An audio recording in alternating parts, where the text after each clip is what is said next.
한번 따라할까요? 네. 주인 되신 하나님. 네. 우리 사람은 행복을 추구하는 존재예요. 그런데 행복하려고 하면 세 가지 조건이 딱 있어야 돼요. 첫째, 사람을 잘 만나야 합니다. 부모를 잘 만나야 되죠. 그 부모를 통해서 도움을 받고 교육을 받기 때문에. 또 누구를 만나야 됩니까? 우리가 친구를 잘 만나야 돼요. 친구는 제2의 자기라 그래요. 그래서 이 친구를 잘못 만나면은 결국 그 인생은 비극적으로 전락하고 마는 거예요. 세 번째는 스승을 잘 만나야 돼. 왜 우리가 여러분 좋은 학교에 가서 공부하려 합니까? 거기는 좋은 학교는 좋은 스승이 있기 때문에 그래요. 그래서 스승을 잘 만나면은 학문이 깊어지고 품격이 또 이렇게 발전하게 되는 것이고 다 이렇게 성장하게 되는 모든 부분이 내가 누구를 만나느냐에 따라서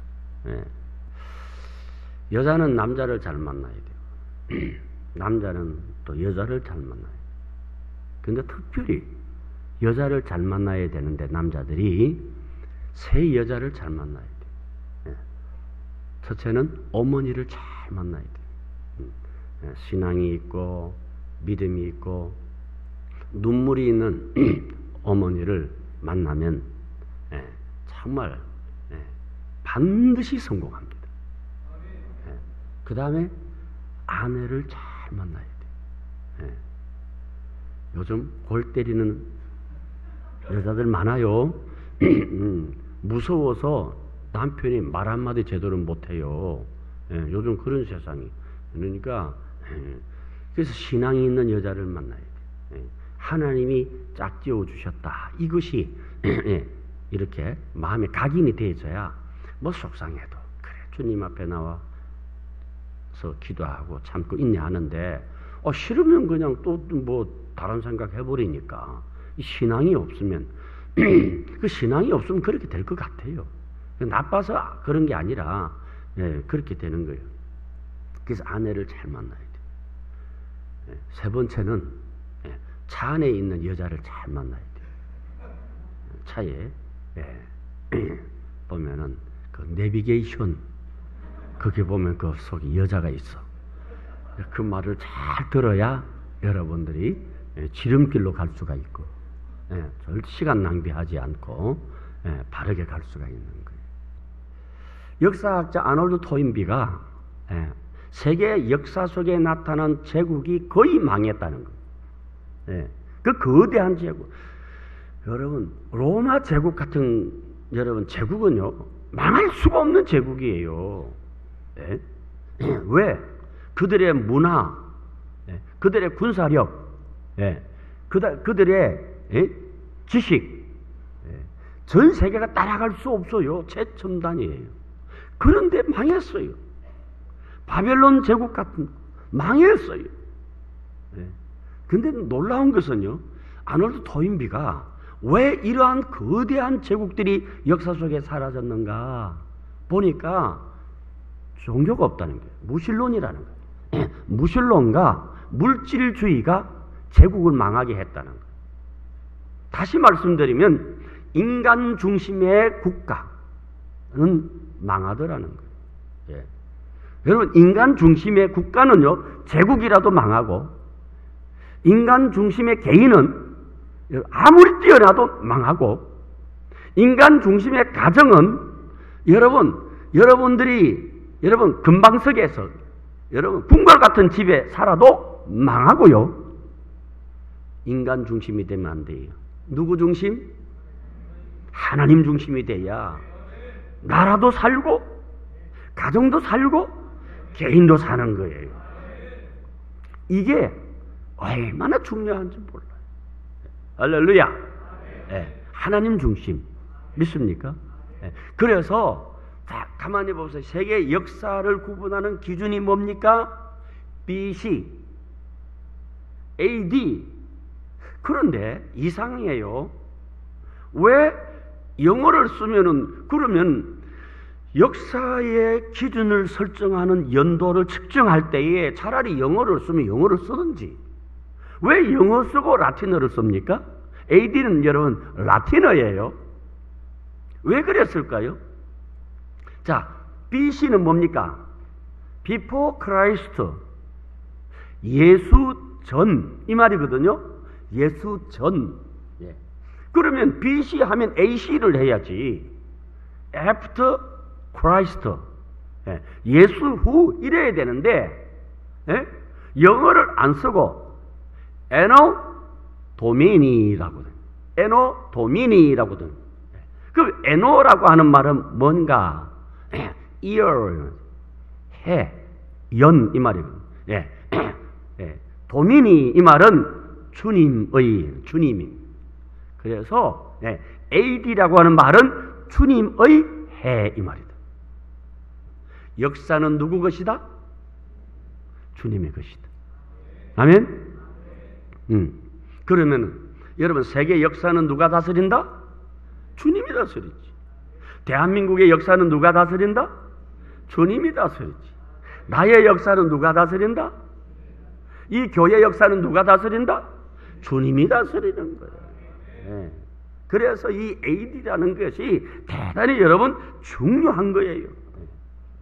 이해가 되시죠? 자, 그러면은 결국은 역사의 기준이 예수님이신데 예수님이 역사의 중심이 되시고 역사를 이끌어 가시는 거예요. 자, 오늘 성경에 보면요, 네, 이런 내용입니다. 제자들이 이제는 예수님이 부활 승천하시고 난 다음에 밖에 나와서 담대하게 복음을 전하는 거예요. 복음을 전하는 거예요. 그래서 당시에 그 사내리는 공회, 유대의 최고의 권력기관 이 공회에서 베드로와 제자들을 잡아가지고 감옥에 가두었어요. 감옥에 가두었어요. 그러니까 이제 그들을 이제 불러내 신문을 합니다. 너희들이 왜 예수를 전하느냐?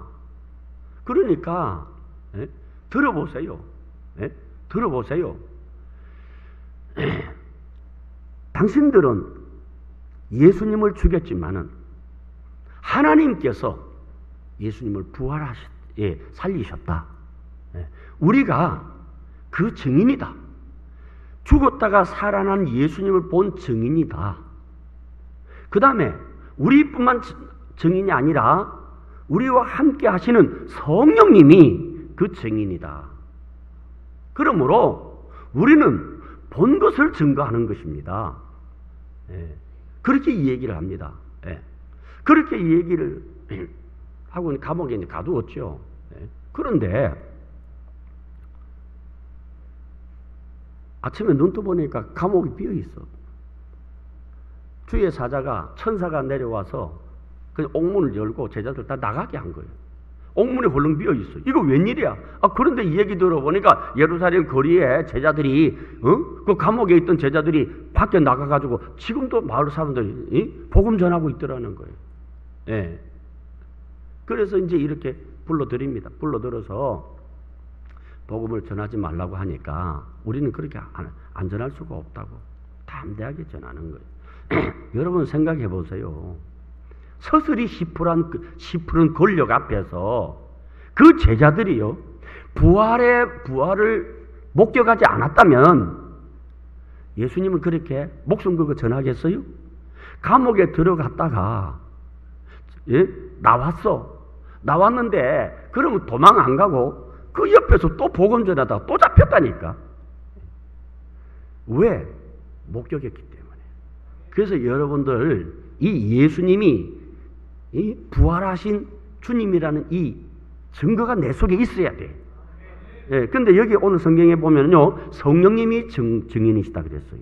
그러니까 여러분 속에 하나님의 성령이 들어오면은 누가 뭐라 해도 부활하신 예수님 믿어지는 거예요. 이 믿어지는 거예요.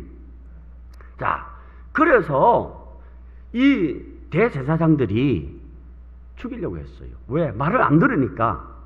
죽이려고 할 때에, 그때에 누가 나타나느냐? 가마니엘이 나타난 거예요. 당시에 이 유명한 그 교법사지요. 교법사들이 교법사 율법교사로서 백성에게 존경받았어요. 자, 오늘 본문 33절 봅시다. 33절. 자, 그들이 듣고 크게 노하여 사도들을 없이 하고자 할세. 그러니까 복음을 전하지, 예수를 전하지 말라고 하니까 우리는 이 일의 증인이다. 우리가 본 것을 우리는 증거하지 않을 수 없다. 그렇게 하니까 그때의 공회에서 죽이려고 했어요. 왜? 예수도 죽이는데 뭐 제자들 정도야 쉽게 죽일 수 있겠죠. 죽이려고 할 때 그때 누가 나타났냐? 34절 보세요. 바리새인 가말리엘은 율법 교사로 모든 백성에게 존경을 받는 자라. 존경을 받는. 우리들은 성경에 봐도 예수님도 바리새인들에 대해서 그 외식하는 것에 책망하고 또 이렇게 저주하는 장면이 있어요. 그렇죠? 그러나 바리새인 가운데서도 존경스러운 사람이 있어요. 다 그런 건 아니거든요. 그래서 여기에 보니까 이 가말리엘은 백성에게 존경을 받았어. 또 바리새인 가운데 또 유명한 사람이 있어요. 야이로. 회당장은 바리새인 중에 바리새인입니다. 회당장 야이로도 바리새인이잖아. 그러니까 이런 바리새인 가운데서도 예수님을 인정하는 그런 바리새인들이 좀 있었는가 봐요. 근데 존경을 받는 자라 그랬어요. 백성들에게 존경을 받았다. 이 가말리엘 우리가 성경에서 들은 것 같지 않습니까? 바울에게 들었죠? 자기는 누구 문화생이다? 가말리엘 문화생이라 그랬잖아요. 그러니까 그러면 여기에서 지금 제자들을 죽이려고 할 때에 그 자리에 앉아있던 이 가말리엘이 누구냐? 사도 바울의 스승이다 이 말이에요. 이해가 되십니까? 이 사도 바울의 스승이에요. 그러니까 바울이 뭐라 했어요? 나는 바리새인 중에 바리새인이요. 율법으로는 내가 흠이 없는 자라 그랬어요. 바로 이렇게 바리새인 중에 바리새인, 율법으로 흠이 없는 바울의 스승이니까 얼마나 대단한 율법학자겠습니까? 얼마나 대단히 존경받는 사람이겠어요? 그렇죠? 그런데 이 사람이 막아섰어요. 죽이려고 할 때 그러지 마라. 과거에 들어봐라. 우리에게 드다가 일어나지 않았느냐? 또 유다가 일어나서 백성을 선동하지 않았느냐? 그런데 그 드다가 쥐가 하나님의 종이라고 떠들고 설치다가 죽고 난 다음에 그 추종하던 사람들 다 없어졌다. 유다가 로마를 저항해서 일어나서 하다가 결국 도망가 버리고 다 없어졌다. 사람으로 말미암으면 없어진다. 그러나 하나님께로 말미암았다면은 우리가 하나님 앞에 죄 짓는 것이 되니까 그냥 내버려 두자. 그래서 그 말이 상당히 논리가 맞기 때문에 당시의 공회에서 바리새인 그 제사장들이 그 말을 옳게 여겨서 제자들을 풀어서 내주는 장면이 여기 있다 이 말이에요. 자, 그러면 여기에서 이 가말리엘이 어떤 사람이냐? 역사의식이 있었다는 거예요. 역사의식이 있었어요. 그러니까 분명히 하나님으로 말미암았으면은 우리가 손대도 안 된다. 그래 사람으로 말미암으니 끝난다. 그러니까 좀 기다려 보자. 내버려 둬 보자 해서 설득을 한 거예요. 우리가 여러분 인생을 살 때에 역사의식이 있어야 됩니다. 아멘이십니까? 자, 우리 지금 대한민국은 급변하는 상황 속에 있습니다. 그렇죠? 그럴 때에 여러분 어떤 사건에 대해서 쉽게 판단하지 말고 하나님의 역사적 의식을 가지고 하나님에 대한 역사 인식을 가지고 이 민족을 이렇게 바라보시기를 바랍니다. 반드시 하나님은 우리 대한민국을 은혜 가운데, 축복 가운데 이끌어 가실 줄 저는 그렇게 믿습니다. 왜? 교회에서 기도하니까. 아멘이십니까? 예. 또 우리가 어느 단체에 가서 함부로 말을 쉽게 던지지 마시기를 바랍니다. 예.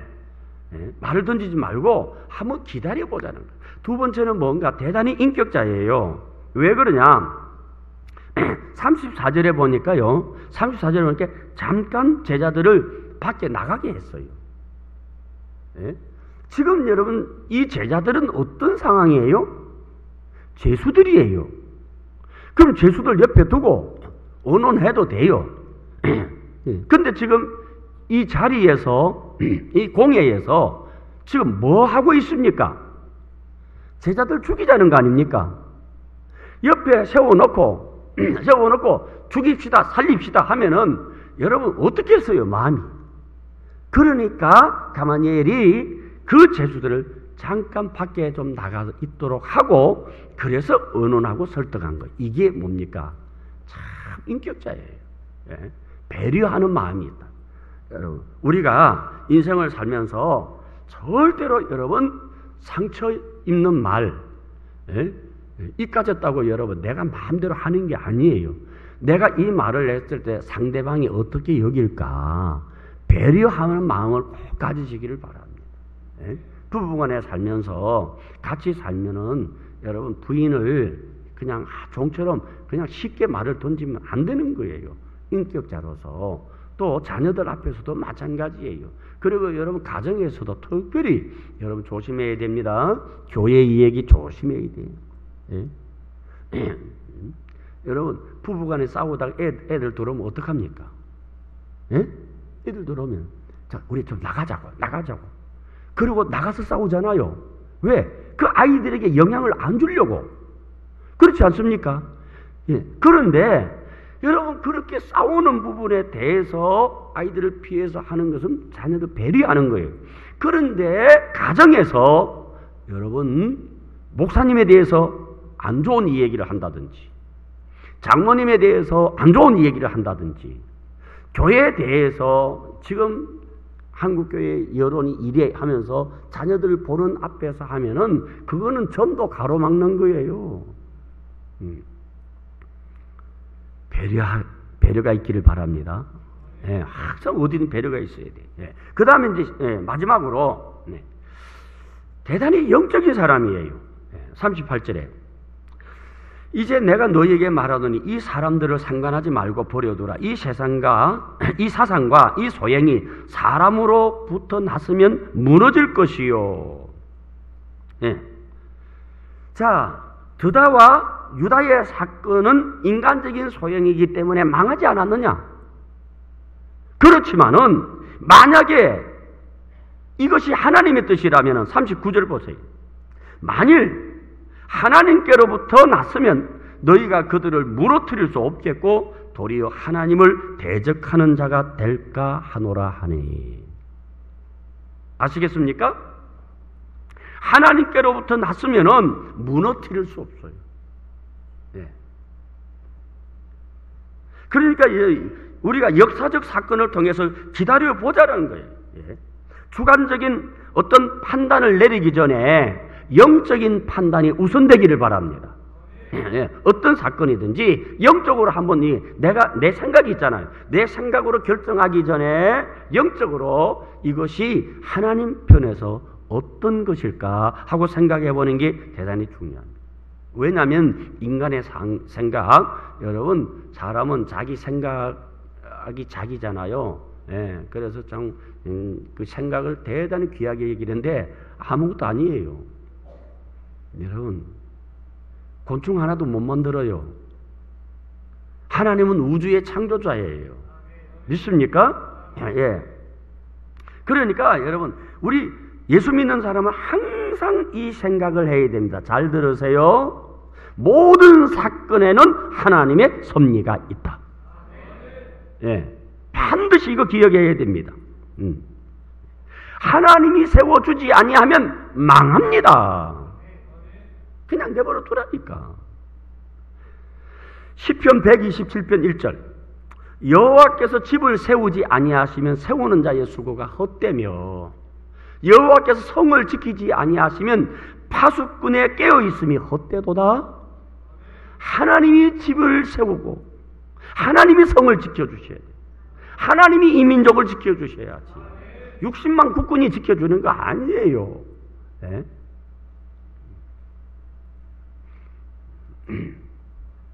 아폴로 13호 있죠. 아폴로 11호, 12호 계속 성공했어요. 아폴로 13호도 여러분 큰 문제 없었어요. 고장률 100만 분의 1이에요. 거의 고장 불가입니다. 그런데 여러분 대기권 벗어나서 연료 탱크에 가 고장이 났어요. 그래가지고서 궤도를 진입 못하고 궤도 이탈이 돼가지고 우주 미아가 됐잖아요. 통신은 되는데 이 아폴로 13호가 자기 궤도를 찾지를 못해요. 에너지가 있어야지. 연료탱크 고장이 났으니까. 그래서 이거는 뭐 길이 없었어요. 당시 닉슨 대통령이 여러분 방송을 통해서 전 국민에게 기도하자고 호소했습니다. 전 미 육해 공군 군인들이 다 그때 기도했습니다. 모든 공무원들이 모든 학생들이 기도했어요. 왜? 대통령이 호소하니까 아폴로 13호 무사 귀환하게 해달라고 그렇게 기도했어요. 미국의 전 국민이 기도했는데 기적적으로 귀환했어요. 그때 언론이 여러분 뭐라고 발표한 줄 압니까? 미국 언론이 사람은 할 수 없었지만 하나님은 하셨다. 믿습니까? 지금 미국에 가면 여러분 미국의 트루만 대통령 기념관이 있어요.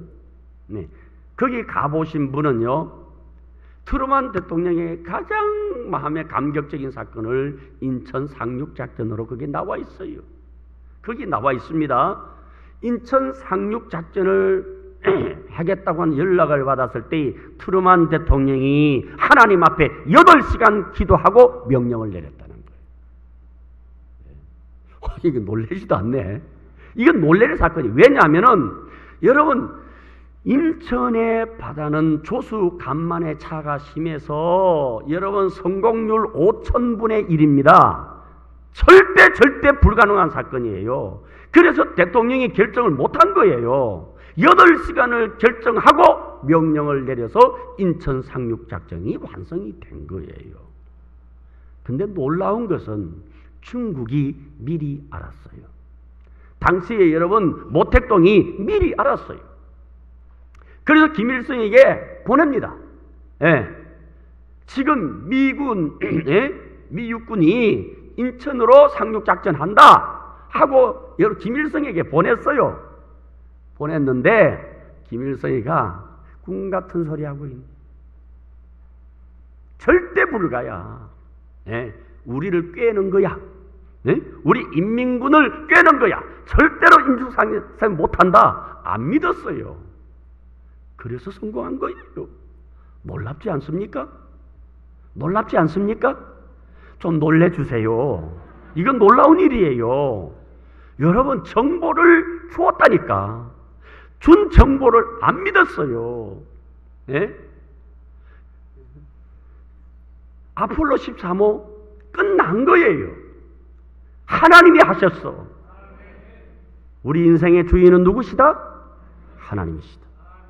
믿기를 바랍니다. 내 인생의 주인은 하나님이십니다.